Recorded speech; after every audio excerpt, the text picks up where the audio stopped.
I am heading up into the woods and then into the desert. I'm very excited. It's been a while, too, since I've been anywhere. I've kind of been grounded for what, 6, 7 months in a city. I've been in this van now for 8 years, most of it full time living.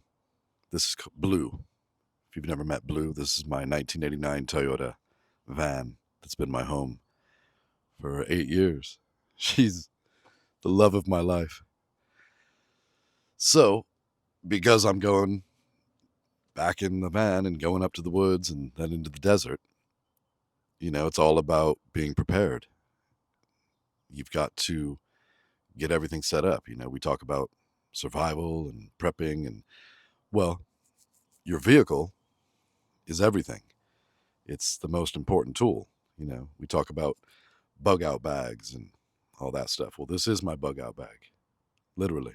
If I was somewhere and this, Blue breaks down and you got to take off on foot, that's a whole different reality. And since it's, you can see it's a little micro camper van, I live in here. So I've got everything. I've got my bed, heat, my kitchen, bathroom. It's all here. So, as always, you've got to go through, and there's nothing more important than the mechanical aspect of your vehicle. Cosmetics or whatever, but it's the mechanics. Always. That's what's important. Okay. So, for example, I'm going to do a tune up, okay, which change the spark plugs, change the wires, an oil change, check all the tires, get them inflated, inspect them. And then it's about the tools. It's all about the tools. So you've got to make sure that you've got your toe strap and your sockets and your wrenches, and you've got to make sure you've got, tire repair, fix a flat, that kind of stuff. You've got to have spare oil, carry a spare alternator, starter. It's all about, the mechanical things are what's important. You've got to have tools to work on it, because where I go, there's no one up there. You might see a ranger or run into a fellow camper. Where I go is all dispersed, so there's no services, right? You're just out in the middle of the forest or the desert. So what I'm saying is you have to be completely self-reliant. That's this whole life. You have to be able to get yourself out of a ditch. You've got to be able to change your tire. You've got to be able to swap out an alternator. Whatever it is you need to do, maybe not a full engine rebuild, although I have seen that many times. Crazy what people do up in the woods. It's usually not good. I've come across so many times where they've done a full engine swap and then they leave behind all the old parts and the oil. It's disgusting. Anyway, you've got to take care of yourself. You've got to be as fully reliant as you can. And then we've got, what's beautiful about the Dave Canterbury 10Cs. If you're familiar with that, you should be. Dave Canterbury 10Cs. If you don't know it, look it up. It'll change your life.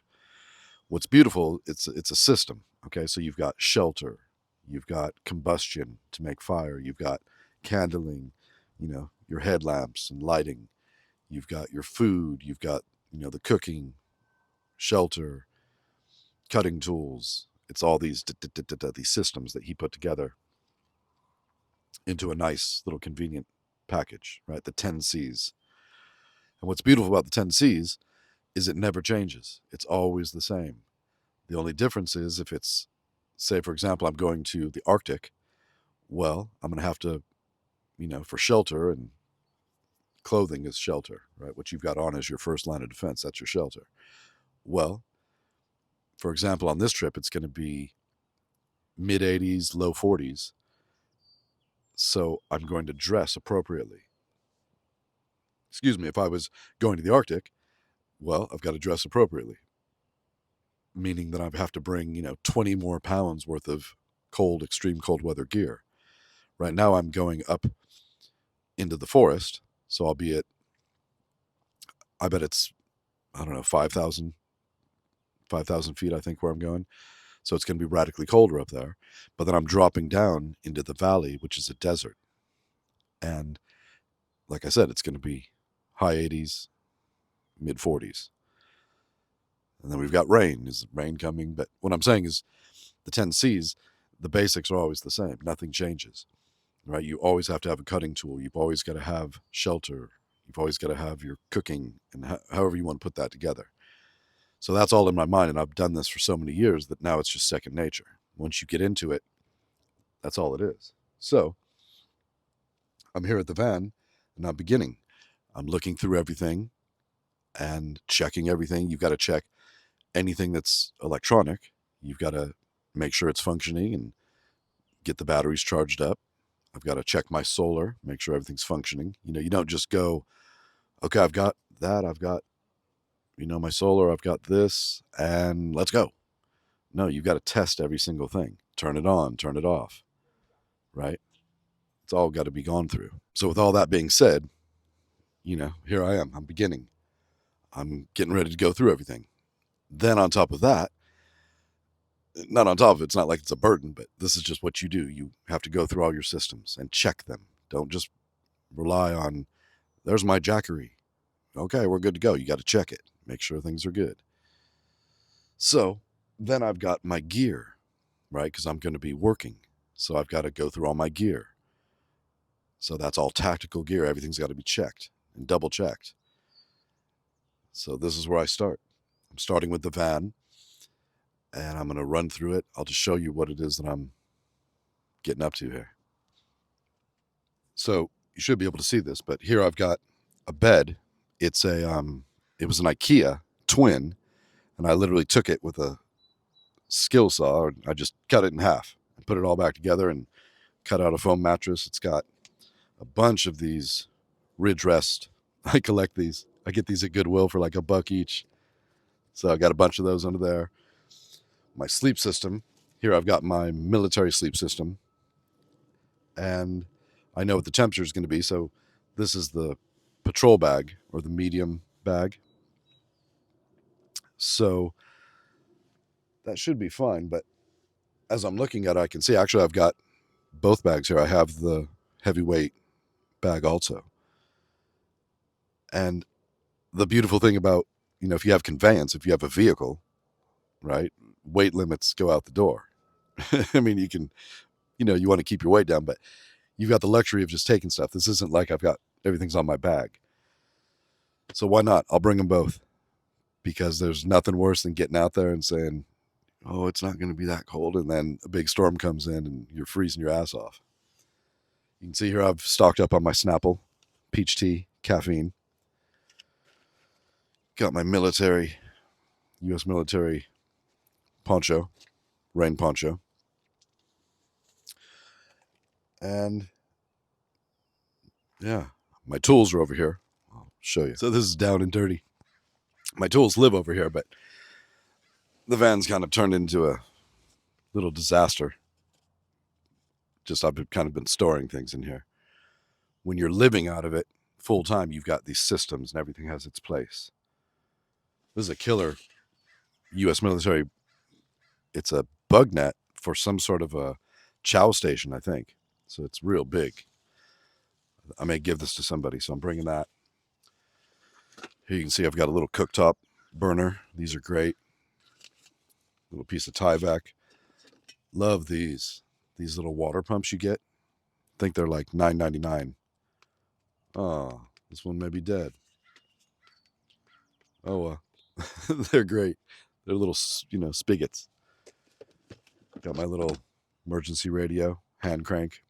Good to have. Some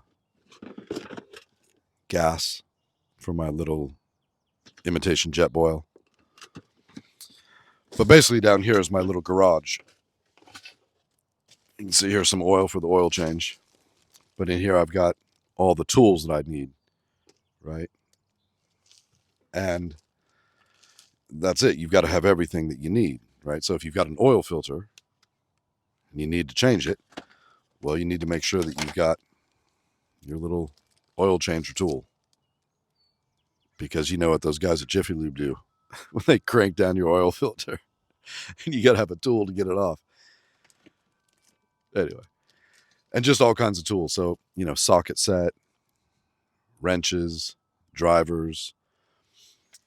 I run all kinds of Ryobi, but I keep this stuff in the van at all times because so many times I've stopped somewhere and somebody goes, man, we need to get this little construction project done, or if you got tools, you can work. If you don't have tools, you got nothing. This is a cool little Ryobi chainsaw. Look at that. Just a little baby chainsaw. Works off the Ryobi +1 batteries. I've played with it. It's not going to cut down, a lot, but it can make quick work of stuff. It's pretty cool. And I got it at Goodwill for, I think it was $3. And then I've just got, recovery stuff. That's what's really important.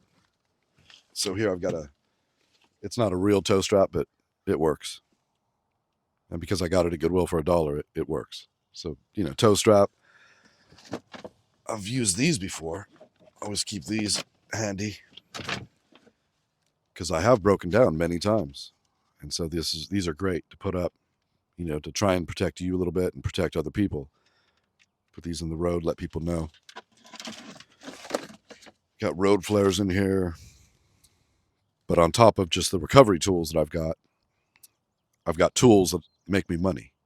Even if it's not money, maybe I'm just helping. I've so many times, when you're living this life, well, you're out in the boonies and you might come across somebody else who's in their van and they need to put in something that needs to be cut. So you've got a saw. Hey, I've got it. Okay, great, man. Anyway, so this is the stuff I'm going through. But what's really important is just remember to have the basics, right? For example, have 4 cans of Fix-A-Flat on you at all times, because you never know. So I'll take you around to the side door and show you what's up there.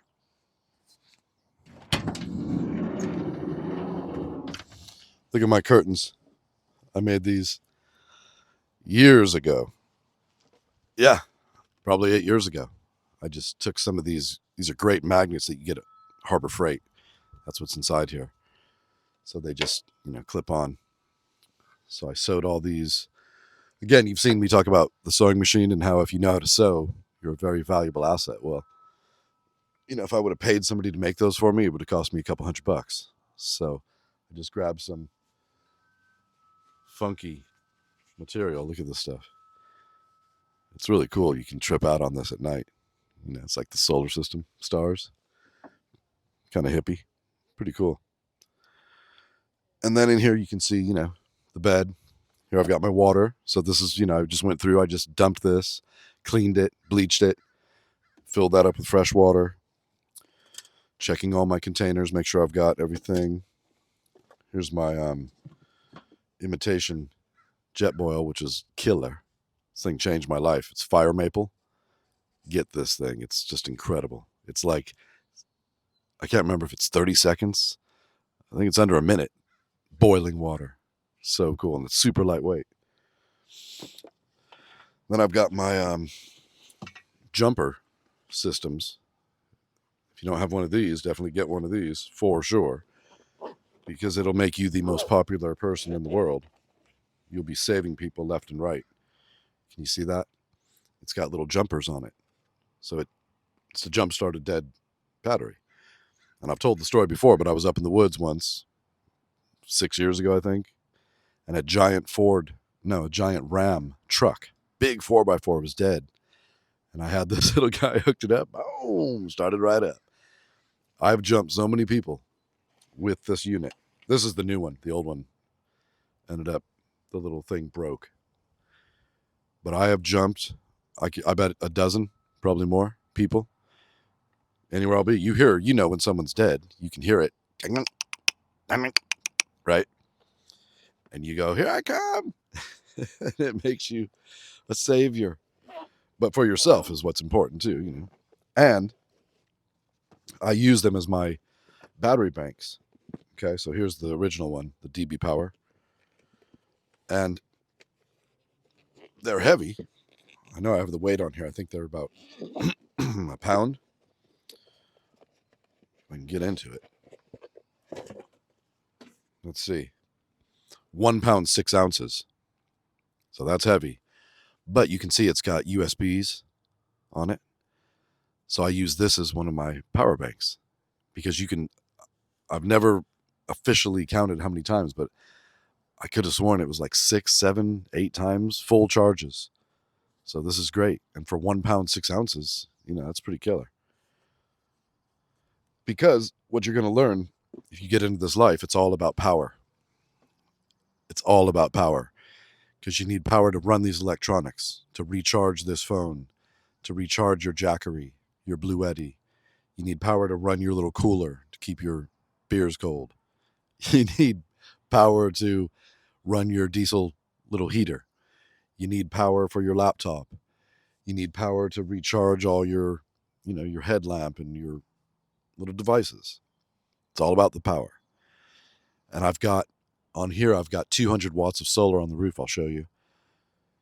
And then I've got another 200 in here that's a suitcase style that you can set out. But trust me, it's all about the power. And then here I've just got, some clothing and stuff, but that's a separate thing. The first thing that I'm doing is the van.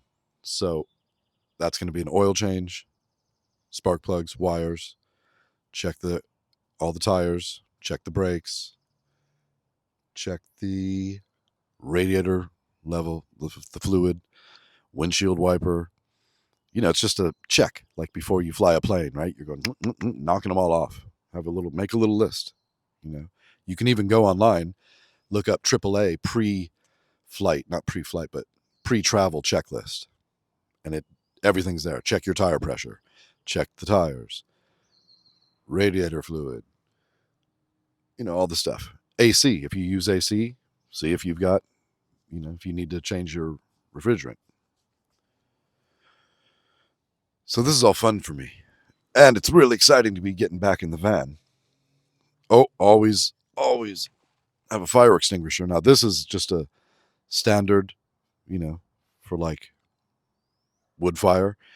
The one I had before is for electronic fires and such. They're white, okay?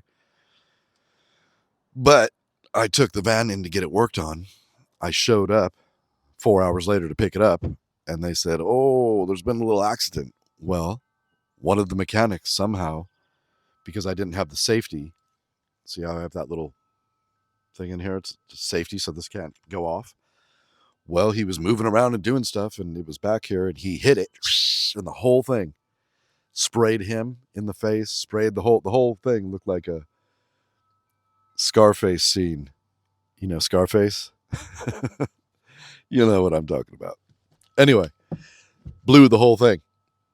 The whole thing dusted. If I lifted up the engine bay, you'd see it. There's still the white powders everywhere. So I found that. Somebody just had it sitting out, and you can see it's in the green. It's a little meter. And I worked a job where we had to go around and check these, to make sure they're in the green, that they're working. And the guy that would come out to inspect these, say they weren't in the green. Okay, it was in the yellow, whatever. They turn them over, and then with a hammer, just ding, ding, ding, ding on the bottom, and they come back to life. Anyway, I don't know if that's good or bad, but I saw it. It happened. Look at this manual. I've had this since I got the van. Look at that thing. That's how many times this has been used. And this thing saved my ass. Whatever vehicle you're in, make sure you've got a shop manual. Not the little thing that came with it that's in the glove box. Get the shop manual. Literally, this has saved me. One time in the middle of the desert, it's 121 degrees. Literally. This would have been in the California desert. Yeah. I'm going, and the van starts, having problems. And I'm thinking it's overheating, but it's not overheating. So I pull over, and from having this, I was able to diagnose, because there's a little Q&A in here. What's it doing? Well, I was able to diagnose what it was doing. And then it walked me through a system where you have the car running. You go to the fuse box. While the car's running, you pull out the fuse. The car dies. Then you crank it 3 times with the fuse out. You put the fuse back in and start the car, and by doing that, you just reset the, was it an oxygen sensor or some sort of a system they have for pollution, I'm sure. Anyway, came right back to life. And I was in the middle of nowhere. So I made it into the town. It was another 30 minutes. And I'm sitting out there in the middle of nowhere baking, 121 degrees. And people were coming by because it was a windy desert road. So it was a lot of Harleys. Even a cop came flying by me, a highway patrol. Nobody's stopping. That's the big thing you got to remember. Also, no one's coming to help you. No one's coming. Now, I always stop when I see people, and people have stopped for me, but you've got to think like that no one's coming to help you. You know, I've got AAA. Well, the problem with having AAA when you break down in the middle of nowhere is there's no cell service, right? So you can't even get a hold of them to let them know. So then you've got to hitchhike into where you can get cell service, or if you remember telephone booths, that don't exist anymore. But what I'm saying is you just can't rely on anything. You've got to try and figure it out. So having that manual is critical. These are cool. I found these at Goodwill also, but they're USB rechargeable motion sensor lights. I love these things. You charge them up, and then they're magnetic too, so they stick wherever. And they've got the motion sensor, if you can see that little nub right there, and it has a couple different settings. So I just lay them flat like this, and then when you open the door and it senses the movement, boom, they pop on. And you can make them stay on for a minute or 30 seconds. But I highly recommend getting these. Very cool. Scored this. What's it say? 200 cartridges, 7.62 millimeter, M13 overhead fire. I've always wanted to make a little stove out of it. This is the baby one. I don't know if you can tell. It's very small. But I've seen people make little, I guess they're stoves, little camp stoves. You put a little flue on it, like a little chimney. Anyway, just awesome. I picked it up at Goodwill. $5. Yeah. So that's about it. Really, I just wanted to talk about the mentality of what you're doing, right? You're just planning. It's all about planning. All of the stuff we're into is about planning, right? Logistics. But when it comes to the vehicle, it's your feet, literally. Without the vehicle, I mean, then what? You're screwed. And I've been there. So at the same time, I have everything repeated, because if you know the saying that one is none, two is one, or two is one, one is none.